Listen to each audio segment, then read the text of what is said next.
Hello friends, कैसे हैं आप लोग। सबको मेरा नमस्कार। सतगुरु कबीर साहब जी के विचार। मूरख के सिख लावते, ज्ञान गाठी का जाए, कोयला होए ना उजरा, जो सौ मन साबुन लाए। मूड़ कर्मिया मनवा, नक सिख पाखर आई, वाहन हारा क्या करे, जो बान न लागे ताई। सेनर केरा सुवना, सिलवे बैठा जाए, चोच समारे सिर धुने, ई उसई को भाई। सेमर सुवना बेगी तजु, तेरी घनी बी गुर्ची पाग, ऐसा सेमर जो सेवै, जाके हृदय नाई आंख। यहाँ पर सतगुरु कबीरदास जी कहते हैं कि हे मूर्ख, मनुष्य को चाहे जितनी सीख देने पर उसके द्वारा सीख का दुरुपयोग होने के कारण ही उपदेश देने वाले की हृदय की शांति भंग हो जाती है।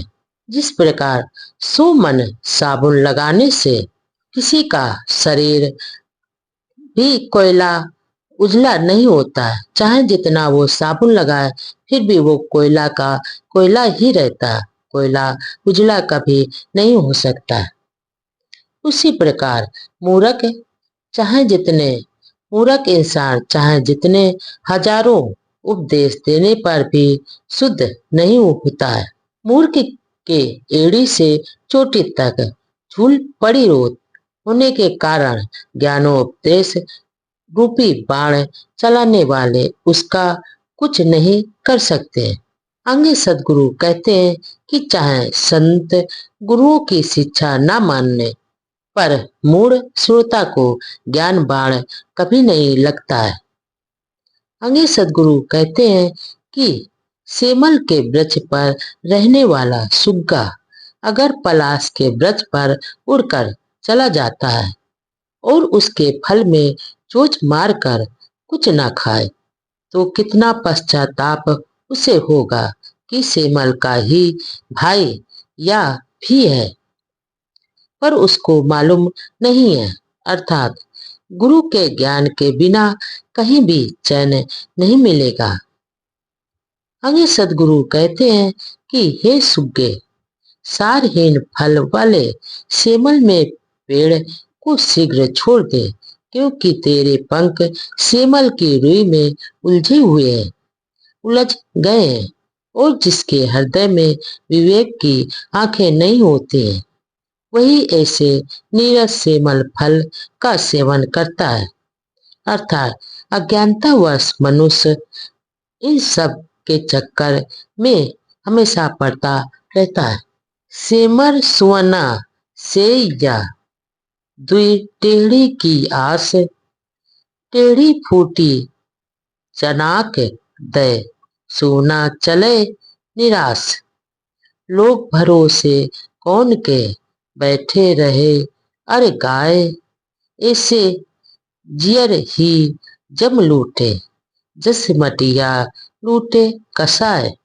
समझी बूझी जड़ हो रहे, पल तज निर्बल होए, कहीं कबीरता संत का पला ना पकड़े कोई। यहाँ पर सतगुरु कबीरदास जी कहते हैं कि जैसे सुग्गा सेमल के फल की आस में फूल की सेवा देख देख कर करता है, और जब वो फूल या फल पककर फूट जाते हैं तब वो सुग्गा निराश हो जाता है और निराश होकर रोया निकलने लगता है।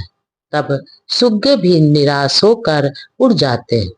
वैसे ही लोग देखे और सुने हुए भोगों को भोगने की आशा में संसारिक माया का हमेशा सेवन करते रहते हैं, परंतु संसार के नश्वरता और स्वार्थ देखकर वो निराश होकर इस संसार से इंसान चले जाते हैं।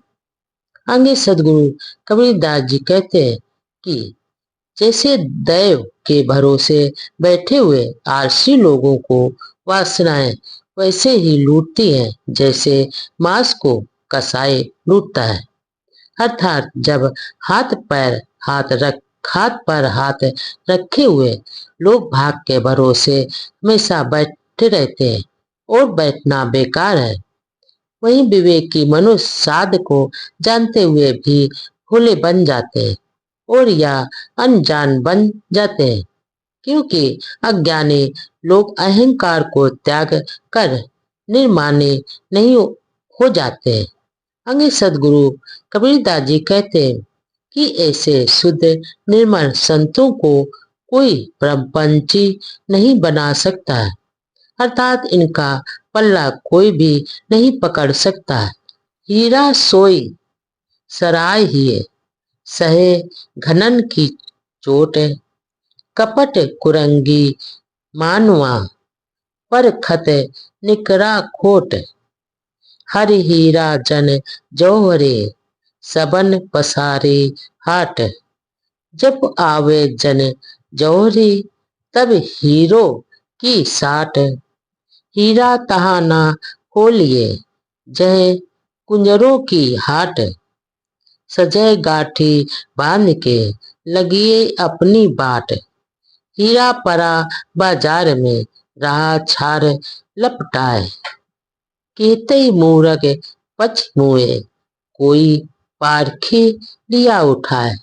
यहाँ पर सदगुरु कबीरदास जी कहते हैं कि जैसे हीरा इसलिए प्रशंसनीय है क्योंकि घनों की चोट जब सह कर भी वह नहीं टूटता, इसलिए तर्कों और द्वंद्वों द्वारा अपने सिद्धांत और अपनी बात से न टूटने वाले मनुष्य ही प्रशंसनीय होते हैं, जबकि कुभावना या कपट रखने वाले मनुष्य कसौटी लगते ही खोटे सिक्के की तरह निकल जाते हैं। और अनेक मतलबी गुरुओं ने सत्संग रूपी बाजार में अपने अपने ज्ञान की रूपी हीरो को फैलाकर दुकान लगा रखी है, परंतु कोई सच्चा पारखी ही ज्ञान के हीरे की परख करेगा कि नकली है और क्या असली है, कौन असली है कौन नकली है। आगे सदगुरु कबीरदास जी कहते हैं कि साग भाजी और कुंजड़े की दुकान के पास ही हीरे की दुकान लगाना मूर्खता है, बल्कि अपना हीरा लेकर चुपचाप वहां से खिसक लेना ही चाहिए। इसी में सबकी भलाई है, क्योंकि दूसरे शब्दों में अपात्रों के समझ ज्ञान की बातें करना निरर्थक है। अरे हीरा बाजार में पड़ा है, पर उसमें धूल जमने के कारण उसकी खोज करने वाले उसके आसपास से दुखी होकर निकलते रहते, परंतु उसे पहचान ही नहीं पाते हैं। किंतु जब सच्चा पारखी यानी सच्चा जौहरी उसे देखता है तो वह तुरंत उठा लेता है। दूसरे शब्दों में कहा जाए कि हम लोगों के पास सत्य का हीरा होते हुए भी हम उसे परख नहीं पाते। अगर कोई पारखी परख सके तो इसी में असली हीरे को ग्रहण करेगा और नकली हीरा को वहीं पर छोड़ देगा।